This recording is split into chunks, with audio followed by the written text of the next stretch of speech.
রাজ্য পুর স্বাস্থ্যকর্মী ইউনিয়নের পক্ষ থেকে এদিন সল্টলেকে নগরায়ণ ভবনের সামনে বিক্ষোভ প্রদর্শন করা হয়। তাদের 11 দফা দাবি নিয়ে তাদের এই বিক্ষোভ ছিল। মূল দাবি হচ্ছে তাদের বেতন বৃদ্ধি করতে হবে। বর্তমানে তারা 5,250 টাকা পেয়ে থাকেন।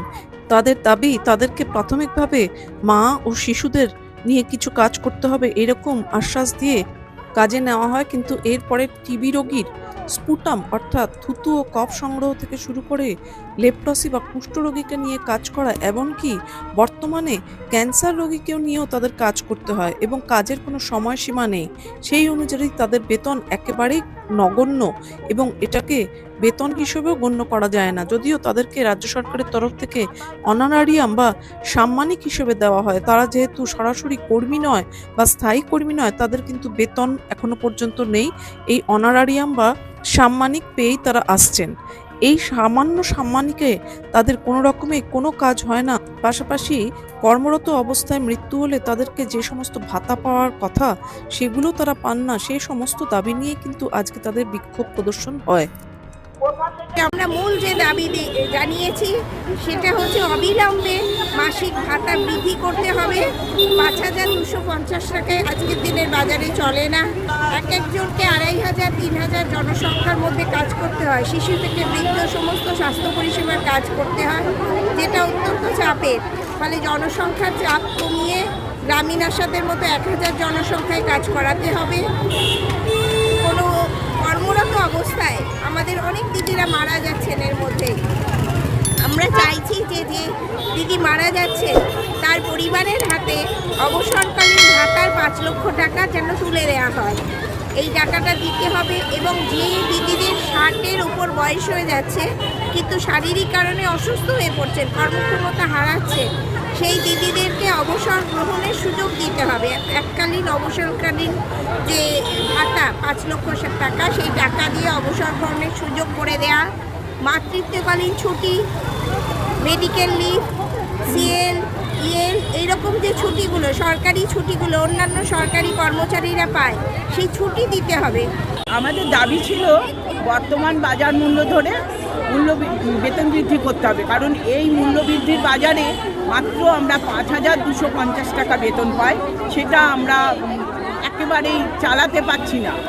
মানে কার কাছে দিলেন ডেপুটেশন? আমরা আমাদের যিনি আধিকারিক স্যার আছেন ইউডিএমে মিস্টার জলি চৌধুরী এবং পৌরমন্ত্রীর বিয়ের কাছে আমরা দিয়ে এসেছি ডেপুটেশন। পৌরমন্ত্রী আজকে ছিলেন না। স্পুটাম সংগ্রহ করতে হয়, কফ সংগ্রহ করতে হয়, যেটা খুবই সংক্রমিত রোগ।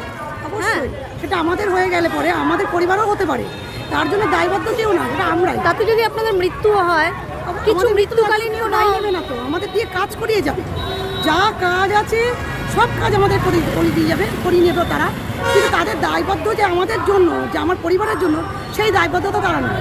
আমরা যেই কাজ করতে করতে যদি আমরা কোনো সময় মারাও যাই, তার জন্য দায়বদ্ধতা সরকার নেবে না। কারণ আমাদের এরকমই অনেক HSW দিদিরা কাজ করতে করতে কেউ স্ট্রোকে মারা যাচ্ছে, কেউ রাস্তায় কোনো এই কাজ করতে করতেই সে পারছে না, তার ব্রেন স্ট্রোক হয়ে মারা গেছে। তার যে বেনিফিটটা সরকার ঘোষণা করেছিল, সেই বেনিফিটটা সে পাচ্ছে না। কি বলেছিল সরকার? সরকার তখন বলেছিল যে পরিবার যদি কেউ মানে কোনো দিদি যদি মারা যান তার জন্য 2 লক্ষ টাকা দেওয়া হয়। সেটা কিন্তু এখনো পর্যন্ত সে দেওয়া হয়নি। প্লাস সে যে কাজ করতে করতে যে রিটায়ারমেন্ট যে একটা 5 লাখ টাকা বেনিফিট, সেখান থেকে সরকার কিছু দিক থাকে। আমাদের উত্তর চব্বিশ পরগনা জেলায় প্রায় কাছাকাছি আপনার 3.5 থেকে 4,000 HSW রয়েছেন, যারা আরবান সেক্টরে কাজ করে এবং রুরালে তো আশা দিদি আছেন। কিন্তু আমাদেরকে আরবান আশা বা আশা এই পরিচয় দিয়ে সমস্ত ধরনের কাজকর্ম করিয়ে নেওয়া হচ্ছে।